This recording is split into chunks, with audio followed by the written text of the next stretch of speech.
Most entrepreneurs think that they know it all and they don't want to ask for help. And that's our biggest problem. They don't actually want to say, I need help. Only a few months ago, you were on the brink of closing down your business. Today, you're hitting record numbers. How did you work yourself out of it? Yeah, look, You cannot achieve anything meaningful or great on your own. I've gone from about to just declare bankruptcy and close that book and then try to figure out what to do next to saying to myself, hold on, let's change the approach. The most successful business owners in the world have had mentors over their time. Why shouldn't I? How do you become innovative and how do you create all these amazing services and ideas and concepts that you have? For me, it's actually a very simple approach. It's what do our clients need? Every single one of our clients in our SPT program is always assigned to a coach who works with them really closely away from training. If you've got equipment in your gym, great. I couldn't care about equipment. What I care about is what people are getting off training. This is where the difference is for us. What are some of the leadership principles that you live by?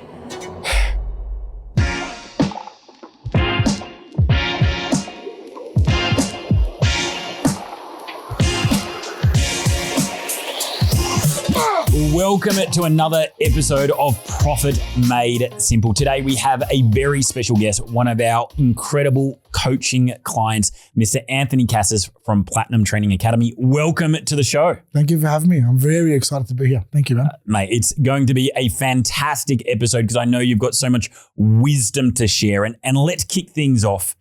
Only a few months ago, you shared with me a story I hadn't heard. And that's that you were on the brink of closing down your business.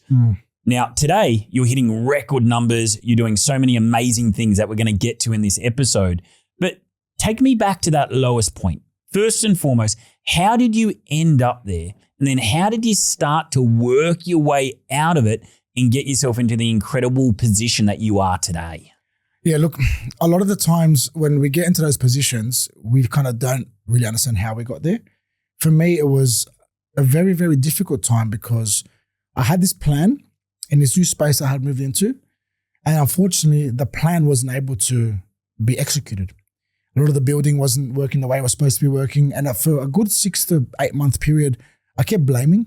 And that blaming just kind of covered up the fact that I needed to take ownership and responsibility for where we were at and what was going on. And at that point, it got to the lowest of low where I got a phone call from my accountant. And he said to me, Anth, you're in a position now where you're in a lot of debt. There's money owing to all these different things. You can't keep up with your payments for the gym. You've maxed out on this credit card. The ATO's banging on the door, one of your tax payments. So there were a lot of things that were starting to pile up that I thought, no, I'll be all right. I'll sign up these 5 clients and I'll be all right. Even though we signed up those 5 clients, I still wasn't all right. And then I got to a point where I had a call with my solicitor and I had a call with my accountant, and I'm just sitting there and I'm literally bawling my eyes out on the phone to both of them going, how the hell did we get here? And they were both really good. They both encouraged me that, this isn't failure, this is learning. And so having them two in my corner reminded me about the fact that, okay, I got myself in this position. What can we do to get ourselves out of it? So I did what I had to do to get myself out of it. Refinanced on an investment property that I had to pull out some of the equity, which I put back into the business to kind of clear it all up. And then I had this plan where I needed to start from zero. And what that meant for me was things needed to change. And so through the guidance of people like yourself and through Jen, it's been invaluable for me to see that I've gone from, about to just declare bankruptcy and close that book and then try to figure out what to do next to saying to myself, hold on, let's change the approach. Let's look at taking ownership. Let's look at where we went wrong. Let's look at making some changes, and let's look at actually not being scared to push forward with them. And so we did that. And in my eyes, at that time, those changes were scary to make, but nothing was going to be worse than looking at my son and looking at my wife saying, I've had to close the business because I failed. That's confronting. That hits you right where it counts most. And there's a few lessons there that I really want to unpack for our audience. Number one is you had these external factors go against you. You've got a big, huge building and you didn't get what you thought you actually paid for. And for a long time, you were blaming that and you're saying, well, that's the cause of me not doing as well as I could be or should be. But that doesn't resolve the problem. It's not liberating. It's just being a victim. Yeah. And it wasn't until you actually said, you know what, I'm the only one who has the power to change this. The second thing that you did is you made sure that you got some external help, some experts, because quite often you can feel like you're drowning and you just don't know where to turn next. You can't see the forest through the trees, yet an expert can go, okay, this is what we need to do. And the third thing is you learned from that. There was, in retrospect, there were great lessons there. At the time, you couldn't see them. But now looking back, you go, okay, this has taught me a lot and I'm going to operate the business in a very different manner. Yeah. So that, especially that second point, the external help.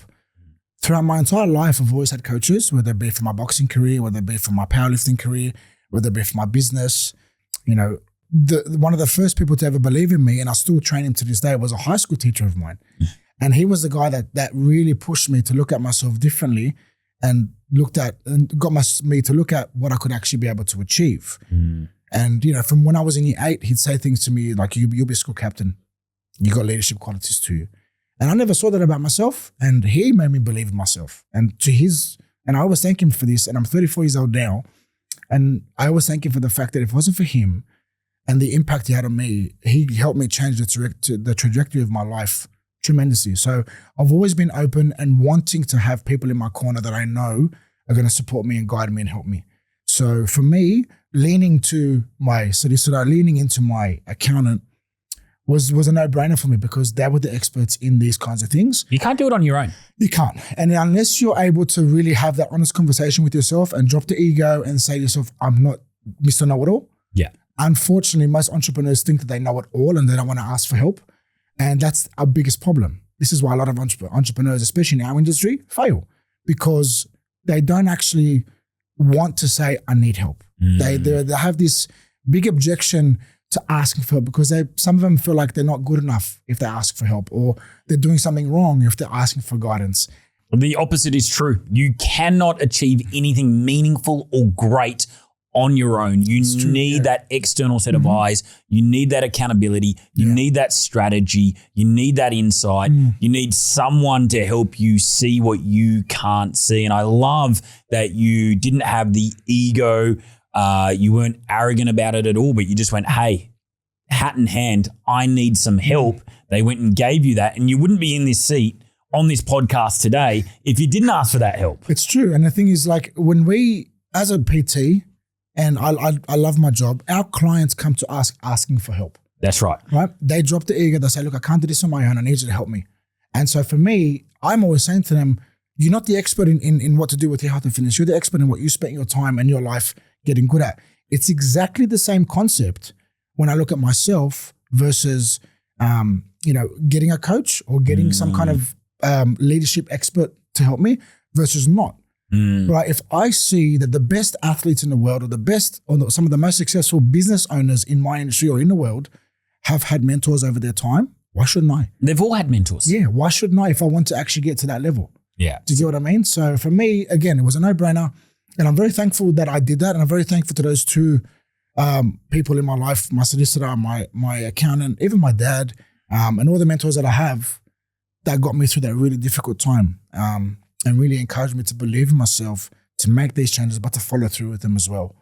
What gave you hope when you're at your lowest of lows, when you're being told you're going to go bankrupt, that the debts are just so significant that you don't even know how you're going to possibly pay them down? What gave you the possibility that you could see the other side of this? Well, two things. Again, the external eyes gave me, different avenues, especially my accountant, because he knows all my numbers, gave me the different ways to go about it. But the second thing was more of a personal thing. It was my son. It was wanting to be able to tell, and I know this is going to sound a bit weird, but wanting to be able to tell the story to my son when he's old enough to understand that, hey, dad went through shit, but he got through it. So whatever you're going to go through, you can get through it as well. Very powerful. Yeah, to me, that's huge because my family And I've heard your story before, Dan, where you've spoken about the fact that you come from a family of entrepreneurs and a family of hard workers. So did I. So seeing my family go through hardship, and at the time I was a lot younger, so I couldn't actually be able to help them. Now I'm in a position where I can be able to help them, but seeing them go through hardship, then seeing them get through that hardship and become better for it and give me a better life for it, I simply want to do that for my sons, my children, that I have, my grandchildren. I want that to be a part of my legacy. So it was there was a lot of emotion to it because I was asking myself the hard questions. It wasn't about trying to find the money. I know the money is always going to be there.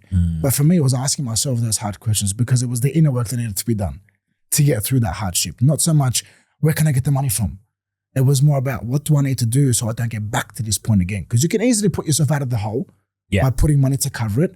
But if you didn't actually do the work to find out why this happened and then to make sure it never happens again, 9 times out of 10, if we're not learning from that experience, it's going to repeat itself into that hole again. Yeah. So it was a lot of that. And that's what got me to be where I'm at now, where I can sit here with you and not stress about what's going on at the gym, you know? And share this incredibly powerful story. You're a different version today than you were when you're at the lowest of lows. How are you different? What beliefs did you need to break? What skills did you need to develop? Who did Anthony need to become to have the thriving business that you have today, as opposed to that Anthony that was at the lowest ebb in his life? Well, the Anthony that was at the lowest was trying to do everything because he was trying to save money, because he didn't want to spend it, because he wanted to hold on to it. The Anthony of now still would like to be able to have more profit, but is looking at money as you always tell me, as the energy, and be able to use that to be able to give me time back so I can be innovative and make more money somewhere else. So this is all that's happened. So I've put more time into my coaches, leveled them up so that I can not stress about them being on the floor without me on the floor. Yeah. Spend more time making sales, more time nurturing other aspects of my business that wasn't being nurtured for a long time. And it's all starting to kind of flourish together. And then it's very strategic things. Like everything we've done has been strategy. It hasn't been by chance. It hasn't been. It's not throwing some stuff at the wall and hoping. It's been very calculated. It has to be. And you know, credit to Jen, who's my coach, who's really helped me with the strategy behind it all.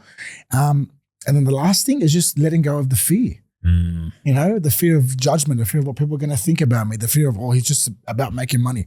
It's a lot of that dictated how I thought about so many things for so many years. But you've just turned down that outside noise? Yeah, well, because when I was at my lowest of low, there's same people that were saying that, you know, where are they? You know? Like, so if I'm the only one that's going to get me through this whole, okay, I am about making money because I need to make sure I look after my team, my family, keep my business thriving, help the people that we need the to most help. Important thing you can do. You know, for some reason in this country, everyone's scared about talking about making money. You know, take this mindset. That's why I started the podcast. Well, take this mindset to the US where I've met people, or to Dubai where I've met people. Completely. And mate, that will sit with you for hours and show you how to be able to make money and empower you and clap for you. So for me, I was like, okay, if we're going to let that dictate how we think and feel, I'm just going to be in the same spot every year. I don't want to be in the same spot every year. I love this. I just want to stop right now and again, just pull some of these lessons out because there's some great insight so far.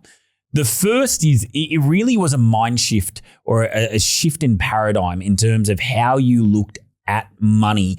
And so instead of trying to hold on to it and penny pinch and save money by not spending it, you identified, for me to grow, I can't do everything myself because that almost, cooked my business and cooked me in the process. Yeah. So I'm going to have to now get good people around me. I'm going to have to invest in them. So I'm not doing everything, but then I can delegate to elevate and do the things that matter and mean the most in the business itself.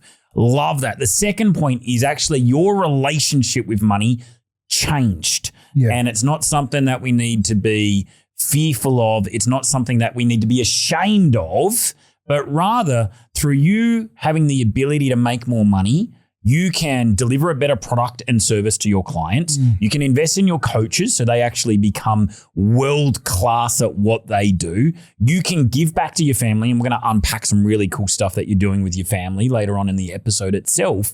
That only happens through you making more money. It doesn't happen by you trying to be a martyr. Exactly right. And I think the problem with chasing your passion is you got to understand, and I saw this from Alex Hormozy earlier today on a post he made. People think that chasing your passion is all sunshine and rainbows. If you look at the word passion, it comes from the Latin word passion, I think it's called, or I think you pronounce it, and that means to suffer. Yeah. So this whole concept of chasing your passion is not about it being sunshine and rainbows. You're actually going to have to, it's going to be hard. It's going to be a challenge, but I didn't want it to be that hard and that much of a challenge where it took me away from the things that are most important to me. I wanted it, it's always going to be a challenge because you're going against the grain, always. Yeah. Right? You're trying to build something that only you know is amazing. You're trying to get other people to believe that it's amazing with you. But it's worth it when you see the great things that you give to other people and the changes that you have in those people's lives, like our clients, for example. You know, and delegating to my team, I wish I did it earlier because I've seen how they've reacted and I've seen how excited they are to do extra things and how invested they are in getting those tasks done really, really well. So we had a big team meeting last week where we planned all of next year. And I was telling the team members about their roles and responsibilities for all these different events that we're going to run. And this is what you need to be doing. This is how we're going to do it. I'll check in with you at this point. And their reactions and their faces and the pure excitement, it made me so happy because it's like, this is going to be a great year because we're going to do more than we ever have for our clients. We're going to build more of our culture, more of our community for our clients. But now it's not just all on me. No. It's going to allow me to be able to delegate tasks, which means things will get done better. And collectively, we're going to really provide a great experience for everybody. So that investing money in staff and then spending more time training them up has been such a big game changer for me, as opposed to I'll run all the sessions because at least I don't have to worry about spending the money on paying a coach. Yeah, it's very myopic and it's very short-sighted. Yeah. And, you know, I've been in business, as you know, for 17 years. And the power of delegation is still a lesson I am learning 17 years later. For sure. Like I'll always have more to learn about that. But just those simple, small little changes have had such a huge impact. Yeah. And I love that you've really shined a light on people thinking that when you do something you're passionate about, it doesn't feel like work. That's not true at all. The adage of, you know, find whatever you're passionate about and you'll never work another day in your life is absolute bullshit. I could never. Don't get me started, man. Yeah, because we do love what we do, but that doesn't mean that we don't work ridiculously hard, that it doesn't have its challenges. Some days feel like we're crawling over glass, but it all matters and it all counts and it's all worth it, and we wouldn't swap it for the world. 100%, yeah. Now, one of the things you said is, and I've observed this about you, is you're very innovative. You see just opportunities all the time. It's one of your superpowers. How do you channel that superpower? How do you become innovative and how do you create all these amazing services and ideas and concepts that you have? Great question. And I love that because for me, it's actually a very simple approach. It's what do our clients need? That's the only question I ask. So I'll give you an example. When I started my personal training studio, before I started Platinum Training Academy, I was doing one-on-one PT out of a commercial gym that was local to me. I was booked out 50 sessions a week, booked out, couldn't fit any more in. Between my own training, I was fighting at the time, training my clients, there was a lot going on. I got promoted to the second in charge of that gym and I hated it because that 6-month period that I was second in charge, it showed me how not to run a business because they weren't listening to the clients. Whereas when I was on the gym floor in the trenches, I was hearing the complaints, I was hearing what clients needed. Everybody wanted help and guidance and support, but people weren't going to pay $200 a session for it because they just simply couldn't. They didn't see the value or they couldn't afford it. I spent a lot of time working with people to get them to pay a good amount of money for my services, but it was because of the value that I provided them. So when I started my own business, the first thing I said to myself was, I'm not going to do a one-on-one PT business because you can't scale that, in my opinion anyway. I thought, okay, let's do a semi-private model. And the business coach I had at the time, he was running semi-private models out of his gym at Bondi Junction. And so he said, look, try this model. It's working for me. You said to me, you'll kill it. So I started with that model. And that model, I brought it in with the sole purpose of giving my clients all the benefits of PT, but instead of charging them, $100 to $200 a session, let's package it up and give them a lot of value so they're getting everything that they need at my place, as opposed to trying to do something at my place, something somewhere else, something somewhere else. So we packaged it all up for them really, really well. So that's what's kind of started it for me. Then I thought to myself, okay, how can I make this better? How can we give them a better service? How can I get better work done for them? How can I get them to be able to make sure they can be able to just simply get more and more and more out of what they're going to get from us? So I started to up. So we looked at packaging it up to make sure that everything was as good as it could be for them. And then this first step was, okay, bring in another coach because I can't do all the sessions myself. And then that's where I brought my younger brother in. And my younger brother and I have always been very close. We've always worked together. So for me, it was a no-brainer. I wanted my brother in because I couldn't trust anybody else more than my brother. So from there, I thought to myself, okay, how can we get better? That's when the upskilling started and everything like that. And then fast forward to now, it's all made sense because we package up everything for our clients, but they don't need to worry about going anywhere else, and we have a one-stop shop for them. And then just like yourself, I've always kind of kept my finger on the pulse where we're looking at what are the trends, what are the things that are going to really have a good impact on our clients' health and well-being. So the introduction of our recovery center came in, the introduction of recovery boots, red light therapy, our in-house massage therapist, our physio that we aligned with, our dietitian, our nutritionist, what we provide them with their PT packages. It's all there for them. And then the education behind it all. So for us, that kind of innovation, it's never really stopped. It's only gotten better. But it's all come back to that simple question of what does the client need? What do our clients need? I love that. It really does make it simple because a lot of the time people think they're being innovative, but they're creating things that are superfluous and that actually hold no value. Yeah. You're simply just asking, hey, what other problems does my client have and how can I help resolve those? Exactly. All right, they need help with down regulation and recovery. I'm going to have a recovery center. They need help eating well. I'm going to create a meal company. They need help with massage or physio. We're going to bring that in-house. The second part to that is, what are the shifts? What are the trends? Where's wellness, fitness going? And do we need to adopt some of those to solve some of those problems? Next question for me is, now you've got all these things, because you've got a lot. You've got obviously PT, SBT, group classes. You've got all the allied health practitioners. You've got wellness and recovery. You've got platinum meals. You've got some online. You've got a lot of different products and services. And I find very few people that can do one thing well, yet you've now got at least half a dozen moving parts. How do you manage so many different things and do it at the level that you do? Well, having a team is first and foremost the most important thing. So I personally don't manage everything. I manage what I need to manage. Then I have my different staff members and my different coaches that manage what they need to manage. And so when we look at, for example, the semi-private PT, which is our main bread or money maker or bread and butter, it's what we really push at being the best in the area at doing. We don't do much one-on-one because we kind of deter people from one-on-ones. We'd rather get them on the semi-privates purely because of the value there. So that's the foundational service. Yeah. And then with the classes, they're just like an add-on to the semi-private packages. So it complements the SBT. Exactly right. And then we have, gym access, which clients can just come in around their semi-private PT sessions and use the recovery center at their own leisure, or come and use the gym at their own leisure as well on top of what they already do. So it's not so much about having all these great things and really stressing about managing them all. It's about having them all, but just keeping the approach really simple.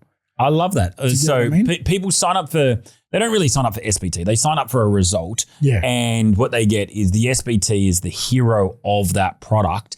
And then you support that and go, well, you know what? You're going to come in here 2 to 3 times a week for your SBT. You may want an additional session, so you get gym access. Hey, look, it's really important that you spend a little bit of time just down regulating and doing some recovery. You get access to the recovery space. And so those other services are there to facilitate the transformation itself. Exactly right. And the thing, what we do with that is every single one of our clients in our SBT program is always assigned to a coach who works with them really closely away from training. And this is where the difference is for us. We have this service that on the front, you walk into this gym and it's like, this gym looks great. It's massive. Look at all this equipment. I couldn't care about that. I really couldn't care about that because every gym to me looks the same, right? If you've got equipment in your gym, great. I'll train at other gyms knowing my equipment is better in terms of the brands, but because I know they all get made in the same warehouse in China, to me, they're all the same. They just got different logos snapped on them. Yeah. Right? So I couldn't care about equipment. What I care about is what people are getting off training. That's where I really push my coaches and my staff to be the best they can be, to be on top of their knowledge, to be on top of how they apply. What do you mean by off training? Is that the communication in between sessions? Is it the accountability? What does it entail? So the accountability is about keeping you in check for when they're due for their measurements. So we do skin fold tests, and we've done it for years. So we keep going with those, and we push them to do at least every 2 to 4 weeks, get a measurement done, track progress over time, keep you accountable in terms of what are your measurements saying. Then we support those measurements with, okay, let's analyze those measurements and explain them to you for how they relate to you and what that means for you. Then we go through the nutrition plan. We keep them in check with their food. We give them a lot of different styles of habit training with nutrition. Then we go down the road of providing them with meal plans and guidance with calories and macros. And then we look at integrating what they can do in their day to keep them on track with their food. So there's a lot that goes on off training, as well as them come to us 3, 4, 5 times a week. So that off training to me is really important because it kind of it gets them to understand and really packages it up nicely with building that really good relationship and understanding between what they're doing in the gym, which is where most people focus. Anything that you can, if I've had McDonald's for today, for example, I can burn it off. But we go that next level with education to get you to understand how everything outside the gym and everything inside the gym has to work together. So I love that approach. I mean, a lot of people, and not wrongly, but a lot of people are focusing on the actual experience in the gym itself. And that's very important. We're not saying otherwise, but how much are they thinking about the touch points, the communication, the support outside of the session? And so that's where you've really established great systems and people to execute those systems. So they feel more supported than they've ever been in their life. Yeah, look, it's a very simple approach. I'm not going to sit here and act like we spend 2 hours a day with one client or an hour. No, we don't. We don't spend that long on the phone with them. But what we do is we put the time aside. They book in the session or the strategy session or the catch-up call as we term it. They need to book it in. And there's the opportunity there for when they're due for that fortnight. They book it in and then they have our undivided attention. And we go over the 5 or 6 different things that we need to go over with them. Then we give them the opportunity to air any frustrations or anything that they're worried about or anything that they're not happy with or things they feel like they need more guidance with. So I'm not going to sit there and say there's never any issues or there's never, any kind of problem that our client has that we can't solve. We can definitely solve all the problems. We have the team to solve all the problems as well. But what we provide our clients is time to be heard. What kind of impact has that level of service had on A, retention, and B, results? I'll put it to you simply. I've had clients with me for 15 years and I've been a coach for 15 years. I'm not surprised. When you have that level of focus, they're going to stay for life. We've invested. I was thinking about this a couple of days ago. If I think about when I did all the addition of all the courses that I've done, whether it be workshops, face-to-face, actual, formal courses, the amount of money invested in those courses, if I was to tell my clients how much money I've actually invested over the 15 years of my career, then on top of that, pay for my coaches to do a very similar thing, it makes sense as to why they stay with us because we got this knowledge that a lot of coaches don't have, right? And when I look at the kind of coaches that go through the same courses as me, we're looking at some of the best coaches in our industry that are doing the same courses as me, same workshops as me. So I know we're on the right trajectory when we go to those kind of places or go to those kind of courses that these people are going. And then we learn how to apply it all. And then I mentor my team to apply it really well to every client. It's one of the things that, I feel is our differentiating factor is that off training support that just puts all of it together for them really, really well. To the point where we'll actually help them understand how to plan their week, right? We really begun integration.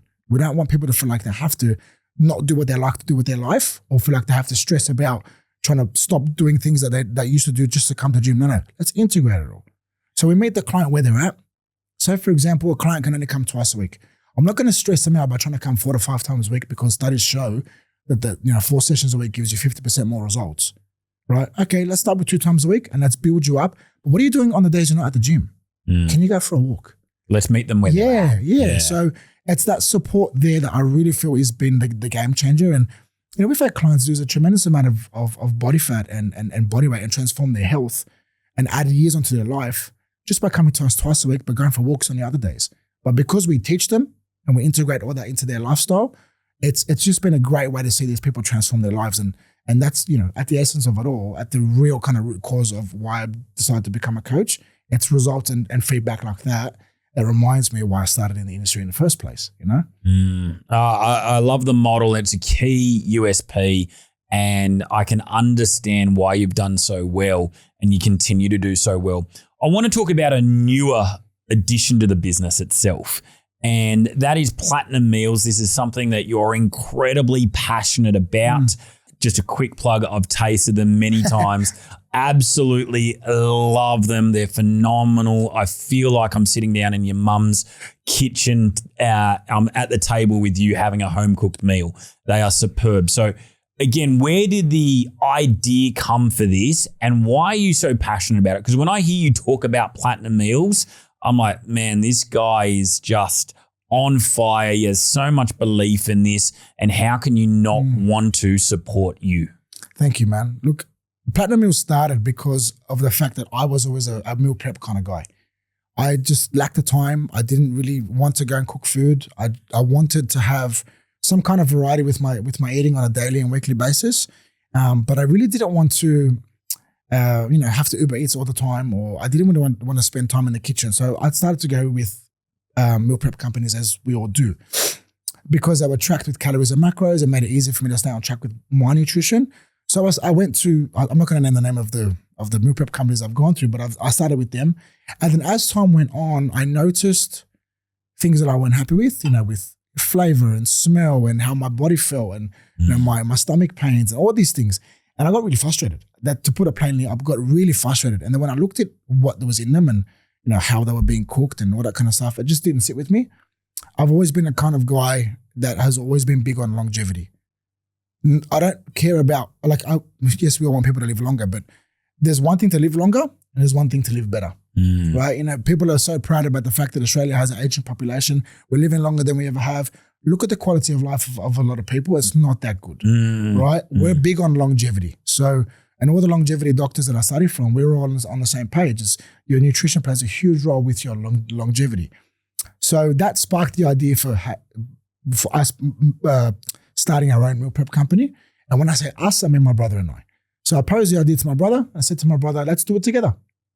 And he said, okay, done. Because with Platinum Training Academy, with the gym, he's my second in charge. So he's employed by me. With Platinum Meals, we're business partners. And you're equal business partners. Equal business partners, yeah. And I was really excited. And then I said to him, we need to get good chefs. We need to get people that are going to actually put time and effort and care into what they're cooking. And he looked at me and I looked at him and we both said, Mum. Right? So you hit Mum up for a job. Well, so do you want to work for us? Well, my mum at the time, she was working for a GP. She's always been a receptionist for GPs. And look, to put us plainly, she wasn't happy where she was at. And I said, Mum, I'll pay you more and you'll do less hours. You want to work for your sons? And that was it. She just jumped in. I love that. So true family business. Yeah. I want cooking like mums. You know what? Let's just have mums cooking. Let's get mum involved. Yeah. And when you think about, from down to the oil that we use, like we don't use any soy oils. We use olive oil. For me, that was huge. To go to a meal prep company that uses olive oil for all their cooking, uses whole food ingredients for all their cooking, makes all their sauces from scratch. At the very worst, we find the cleanest, no preservatives, sauces that it's been a big difference in the taste. When I have meals from the other meal companies, it will repeat on me for hours and hours. With your meals, nothing whatsoever. The flavor enhancers, all the powders, they're not in it, and you can immediately feel the difference. Well, then to go back to what I was saying before about what do our clients need, this is another question we asked, because our clients needed help with their nutrition. So we were directing them to meal prep companies, but they were coming back to us saying, I can't eat these. Yeah. And then I used to feel guilty because I'm like, well, I've directed them to this place. Now I'm getting negative feedback. What else can we do? I'm going to solve this problem. Literally, that's what I said to myself. So that's just how we solve the problem. And we have a good 300-400 meals a week just for our in-house clients. Just for your clients alone. Yeah, and they absolutely love them. And for us, it's about, we've started a good thing. How can we keep it the same as we grow? Yeah. So, the implementation. You don't want to compromise as you scale. The implementation of, companies that do our sleeves for us, companies that do our trays for us. We've got a really big vacuum sealing machine that does multiple meals at once just to make things faster. The process that we've gone through with cooking, prepping, cooking, sealing into the blast chiller, into the fridge, out for delivery. that process has been something that we've gone over time and time again. And I'm always trying to figure out a way to make things faster and make things easier on the kitchen. And my mum gets the shit at me because I'm always changing stuff on her. But, between my mum, then we got my mother-in-law who's another chef. Then we got one of our clients who's an older lady. I call her Nonna. She's my first ever client. Now she's part of the team. She's part of the kitchen as well. Then I have my uncle who's been in that kind of trade for a while as well. Then we got another chef who's worked at a Lebanese restaurant for years, and he knows the kitchen like the back of his hand. So we've got a really good team that just works so well together, and they have their system set up. And I honestly don't check in with them much except for maybe once a week. Wow. I go up, once a day I lie. I go up, say hi to my mum. And because if I don't say hi to her, I'll cop her. She's for my mum.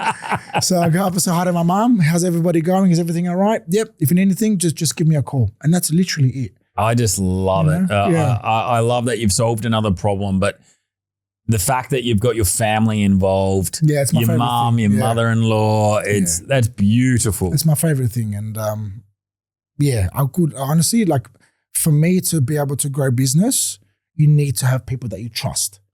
Yeah. I've always told people I can make any coach a great coach. I can't make you a good person. So the interviews that we've had with coaches over the years, like, I've let go of a lot of coaches over the years because their personality, their values, their morals didn't align with us. Yeah. It's everything. Yeah. It truly is. It really is. I want to stay with the meals for a little bit because you said something. Right now you're delivering 300 to 400 meals to your members. So now they're eating better. They're getting better results, but you've also got another really nice profit layer in your business. Now, I know within our community, a number of our clients have now started utilizing your meals in their gyms. And they're also now making great money, but they're also getting their clients better results. Look, every gym owner says, I wouldn't say all gym owners, but 99% of the gym owners out there really care about their clients, right? In every aspect, right? Because a lot of our reputation is there. We're just putting it out there for people just to judge us, right? And so in my mind, and I know obviously with the coaches in our community, all of us want to make good decisions for our clients because we want to show that we care about them, but we really do care about them. We know them by first name. We have relationships with them. Knowing what nutrition can do to somebody's brain health, somebody's heart health, somebody's nervous system, somebody's gut health, which impacts not just how they look, but also how they feel and their overall performance in their day. If we can have a good impact there, that sets up their client or even our clients for the long-term success, not just in their fat loss goals, but in all other aspects of their health and well-being in their life. Right. So if we can have a good impact on that through what we can provide them with nutrition, with the physical meals, yes, but also the education behind it, why not? Yeah. Right? People say eating healthy is really expensive. I could not disagree with that. I had an argument with my client last week. I said, jump on Uber Eats right now, order McDonald's. Do it in front of me. And he said, it's $30. I said, what'd you order? I said, a large Big Mac meal. I said, okay, cool. One of my meals is $13. Yeah. It's more than half, and it will keep you fuller for longer, and you won't feel like crap after it. And he looked at me, I said, don't tell me eating healthy is expensive. Yeah. I said, expensive is an opinion. It's not a fact. I said, I just showed you the fact that eating healthy is not expensive.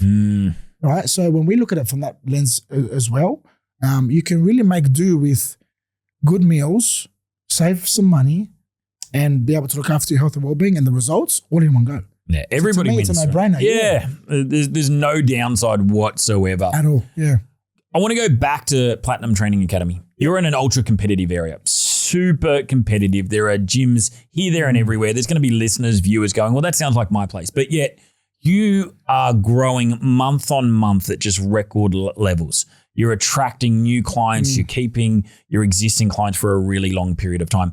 How have you stood out in such a saturated market?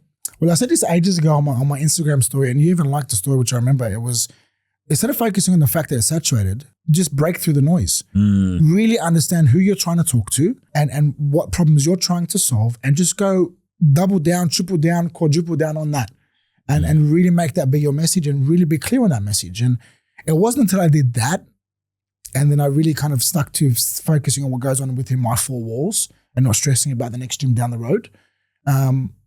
The combination of those two things really allowed me to just continue to deliver a great service to my clients, which meant they got good results. We could promote those results. We could promote, text messages that I put in the story from feedback from them. They would refer people. So, a lot of my growth over the years has always been from referrals. And so to me, I was like, okay, if I can get one client to refer 5 people to me, and imagine we did that with 90% of our clients, let's go. They're the best type of leads. Yeah. They're qualified. They've got trust. Now, there's going to be people out there going, I want more referrals. I've been trying to get referrals. I can't get referrals. Results is one part of getting the referrals. Is there any other secrets that you have so you have your clients refer often and frequently? We have a little system, I would say, of just asking them, actually physically asking them. So there's a process that we go through. We send a text message out thanking them. They refer somebody, that person signs up, we give them some free training, and it's worked. And the other thing is just don't be scared to ask. Even if you get no, you might get 20 no's, but you get one yes. Yeah. That one yes turns into a new client. And then as you're in that consult with that client, the process that we go through is we ask them in that moment. So you ask at the point of sale? For me personally in the consult, yes, I do. But our active clients that we have, there's a system put together with my client care team that they just do that in the background. And it's helped us grow. I did the calculations last month. I think about 10%. Wow. It's a good number. That's a lot. It's a lot. It's significant. And again, I'm just going to extract some of the lessons out. Number one, everyone wants more referrals, but are they truly earning it? You're earning it through great service, great product, great transformations, great results. Number two, are you asking for it? And not once. I asked them for a referral. It was at the end of the session and they were, halfway out the door. Right, yeah. Am I asking at different points in the client journey? And am I asking frequently? Now, to go back, how you've been able to stand out is you've gotten really super clear on who I serve, what my message is, and you're really consistent in delivering content, ads, marketing that's aligned with that. Yes, look, my personal brand, a lot of people don't know about Platinum Training Academy, but a lot of people know about me. And that's on purpose. I don't care, I do care, but I don't care about the fact that not everybody follows Platinum Training Academy on social media. If you look at my following versus Fitness Profit following, same thing. I'm probably 40 to 50 times bigger on a personal front than the business. Look at Tesla and Elon Musk. Correct. Same concept. People buy people, right? Exactly. That's the personal brand. Yeah, and that was one of the lessons that I got taught from a lot of the research I have been doing about how to be able to grow. So when you actually put yourself out there and put a person in front of other people, that's something for people to connect to, right? So for me, it's always been about connection. But the most amount of likes, the most amount of people inquiring about us, about what I do, people commenting, the most views have always been about my family and personal things and my personal challenges versus how I've gotten through them. All the things that are important to me from a personal level that people can connect to. I've always got 16, 17, 20,000 views, 200-300 plus likes, 30, 40 comments. And I'm looking through who's not my client. You know what I do? And it's a strategy, right? I comment to them, but then I DM them off the back of that. And it's a lot of grunt work that you need to do. And people go, oh, I haven't got the time. If you haven't got the time, that's okay. The other guy that's down the gym or the other girl that's down the road from me, he does have gym, time. Has made the time. They're the reason why they're getting the clients and not you. Yeah. So for me, it's not just good enough to say I'm better than the next gym. Yeah. What's better than an opinion? It's not a fact. Yeah, it's subjective, right? Yeah, exactly. So, and that was the biggest thing that I get annoyed about with other PTs. We're better, come to me. Yeah. Man, you need to get better at your marketing because you're not talking to anybody there. You're just tooting your own horn. And no one connects with that. Yeah, no, it doesn't build a relationship. It doesn't solve a problem. Yeah. And it's, again, you mentioned and I thank you for this, the high level content. It's been a thing that I've worked at getting better at because of what Instagram and how that rewards you. Yeah. Right? That's just for me, I would prefer to use my own phone instead of paying for somebody to be on the other end of the camera recording me and doing all the editing, but it needs to happen so that I can deliver high value content, but also really good quality content that Instagram will push out there for me. You got to really work with the way the algorithm, for lack of a better term, works. And that will reward you on good quality. It's one of the many qualities that I really admire about you is that you have observed that this is the way that people are consuming information. It is quality short form content. I don't know how to do it, but you know what? I'm going to learn how to do it. Yeah. I'm going to be consistent at it. I'm going to get better at it. And the result is that you stand out. Well, there's a lot of people that I used to mentor that's not mentors that used to work for me, and I would help them with a bit of this stuff. And they would complain, no one's liking my stuff. I'm like, but you're just doing the bare minimum. And then when I look at where they're at with their business, and I haven't grown in like 10 years, they're still going through the same problems 10 years later. And I'm looking at them like, man, you had so many opportunities to change. So you wouldn't be in this position, right? December's coming around, and I've spoke to one of them who does a bit of stuff for us in the background. And they're stressing about this time of the year because, work's slower and all these kinds of things. And I don't bring it up to them because I don't want to make them feel bad all over again. And I know they're thinking about it as well. But I think to myself, you had so many opportunities to fix this 10 issue. years. 10 years to resolve this. I mean, you saw where content was going, so you developed and grew the skill of it. I want to talk about your team. I know you've referred to them on a few occasions, and there's a real admiration you have for your team. There's a respect. You've said that you invest in your team heavily. What are some of the leadership principles that you live by? Oh, that's a loaded question. A lot of the leadership principles I live by are taught to me by two things. One was my faith. I'm a devout Christian, and that really dictates how I treat people and how I act towards people. But the second thing is my dad. My dad's my hero, and he'll always be, so I'm going to get emotional. He'll always be my hero. And the way he's lived his life and the way he's always really taught my brother and I about how to be as good men, but also just good people in general. That's something that I constantly live by, because although I'm 34, I'm still his little boy. And I love when my dad passed me on the back and says, good job. So I always want to make him proud. And then with my faith, a lot of the way I act towards people is heavily dictated by how I would want to be treated. So, and I'm not going to go into the whole thing with my faith, because that's a long topic, but it's definitely a driving factor behind how I like to treat people, but also the fact that I don't expect anything in return, right? So when I have my team love the fact that I'm open with them and I'm honest with them. My team love the fact that I'll ask them for their opinion.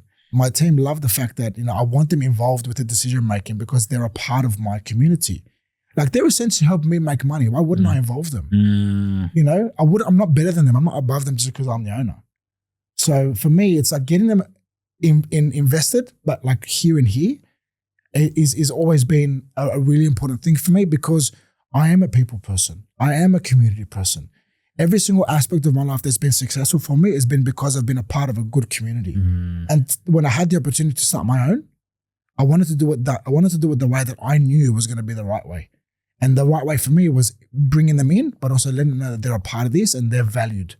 So my team comes in and wants to look forward to work because they're coming into a place where they feel safe, they feel valued. There's for lack of a better term, there's no politics to it all. It's just come and do your job as best you can, but let's have a good time in the process. I love that. There's some fantastic lessons once again, is treat them as if like you want to be treated, right? Like, love thy neighbor like thyself. Like thyself. And so there's a real reverence, there's a respect, there's a kindness, there's a love to your team members. And that's one of the greatest things you can do as a leader. The second thing is you empower them, you give them autonomy, you give them responsibility. And you said they feel it here and here. And so whilst it's not their business, they feel like it is their business. They act it like it is their business. They're invested emotionally like it is their business. And they're going to do their life's best work when they have that level of attachment.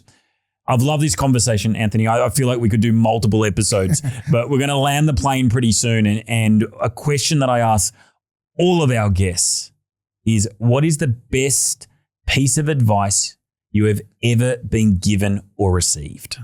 Best piece of advice still to this day, and I've been asked this many years, is from my dad. And it was about integrity, and it was about just how to be as a person. And he always said to me, he said, your integrity is always based on one thing: what you do when no one's watching. And for me, that's been huge, because it's impacted a lot of how I like to be. So if I'm going to give anybody a piece of advice, yes, we can go down the road of telling them to do this course and do that course. And, if in relation to my industry, learn about this and learn about that and join Fitness Profit team and, all that kind of stuff. Have a good business. I can tell them all that. But that won't mean much if the person doesn't have integrity. Because when no one's watching, are you doing the work? or you're just putting a front on for everyone to see and then doing absolutely nothing, or the total opposite when no one's watching. So for me, it was, that old saying, go into the darkness and just get the work done and then shine later kind of thing.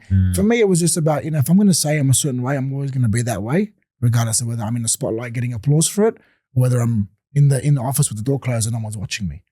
It's very, very powerful. Yeah. It's a great lesson from your dad. And I appreciate that you are a man of integrity, and I appreciate the impact that your dad's had on you, and you can see that shine. You truly can. Yeah, I'm very blessed with my dad. He's a good man. And my mom. I'm not going to say my mom's my queen, but my dad's been, as a man, you gravitate towards dad, and my dad knew his responsibility as a father, and he's done such a good job with my brother and I. Yeah, you can see that. Thank you. There's going to be people that are watching, listening to this, that have enjoyed the conversation. They're going to want to learn a little bit more about you, the content, the meals, the gym itself. How can they best do so? I'll keep it nice and simple. Anthony Kassis on Instagram, so @ Anthony Kassis on Instagram. Just shoot me a DM, and I'm happy to have a conversation with anybody. I'm always down to have a good chat. Yeah, well, I appreciate you, Anthony. You're an incredible member of our community. You're always giving. You're always sharing. You're not just there to take, but you're there to serve everybody else, and I appreciate that. So thank you for everything that you do for me, our community. Thank you for sharing so many wise lessons on this episode. I know our audience is all the wiser for it. I appreciate that, man. Look, just like you've said about what you said to me, it works both ways. You and your team have, changed my life completely. So I'm not just saying it because we're on the podcast. I actually do mean it. You really have. You've changed my life for the better. And I can't thank you guys enough for what you've done for me personally as well. So thank you. Thank you. Thank you, guys. Thank you for watching and listening to today's episode. If you got value, make sure you let us know. Give us a rating. Give us a comment on YouTube. Share it on a story and let us know what hit home the hardest, what resonated with you, and what are you taking away from today's episode. Thank you so much.